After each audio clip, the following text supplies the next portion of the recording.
The whole thing is, it's a world so strange, so much stranger than you can ever imagine. And it's partly our fault. We've created these structures and cultures that promote and support the most bizarre behaviours.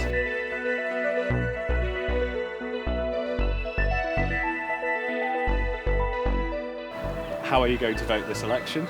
I haven't yet decided, but usually when I'm in a panic, I go into the electoral booth and my finger hovers and I end up voting Lib Dem, and then I hate myself afterwards. And, you know, you've done quite a few jobs. You've changed careers a few times. It's currently author, podcaster. What would it take to put you back into politics?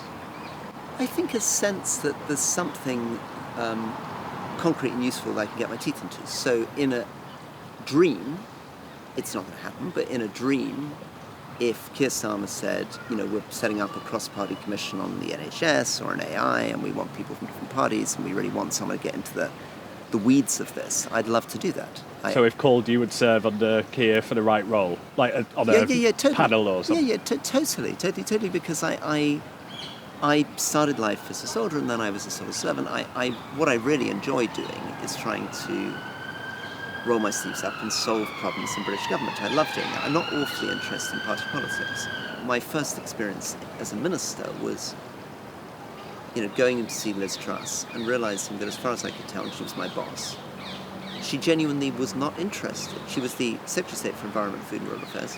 As far as I could see, she actually wasn't interested in the environment or farming or rural affairs, that she didn't really want to visit a national park, and yet I've never been in a job like that. Usually people at least pretend to be interested in what they're doing. I mean, she said to me, I think foreign affairs is a waste of time. I think foreign office should be abolished. I can't understand why you're interested in foreign affairs. And then she becomes foreign secretary, right? So the whole thing is, it's a world so strange, so much stranger than you can ever imagine. One thing that's really struck me on Labour and tax this week, there's a culture of sabotage in Westminster, and the media is very much in on it. And essentially, by putting out a long list of, well, when they said they wouldn't rule out these three taxes, here's 30 other taxes they haven't. Yeah. And of course, that's just there to make it harder to govern. And we do seem quite stuck in that pattern, don't we? Well, yes, and it's partly that that we're all, media, citizens, etc., profoundly cynical, profoundly untrusting for very understandable reasons. So fundamentally, in the real world, in anything that isn't politics, you need a bit of trust. You need somebody in your family, in your business, to be able to say, listen, I don't know everything about the future. The world's changing. We've got to take some risk here. Some things may work out, some things won't. I'm not taking any options off the table, but broadly speaking, you know who I am, right? I'm somebody who's going to be thoughtful, I'm going to be careful, I want to get investment into this country, I don't want to raise taxes, but it's also true that public services are creaking.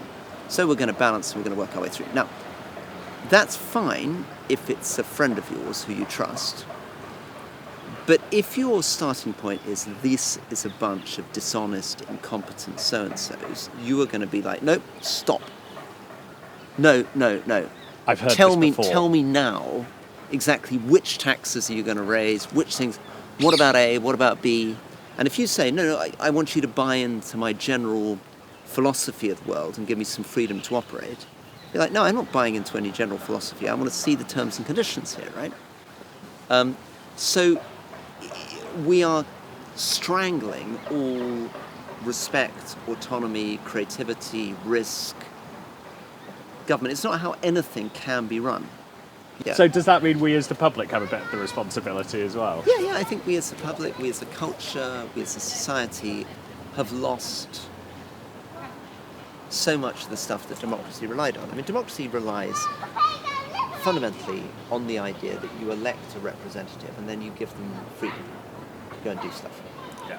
And it requires some trust.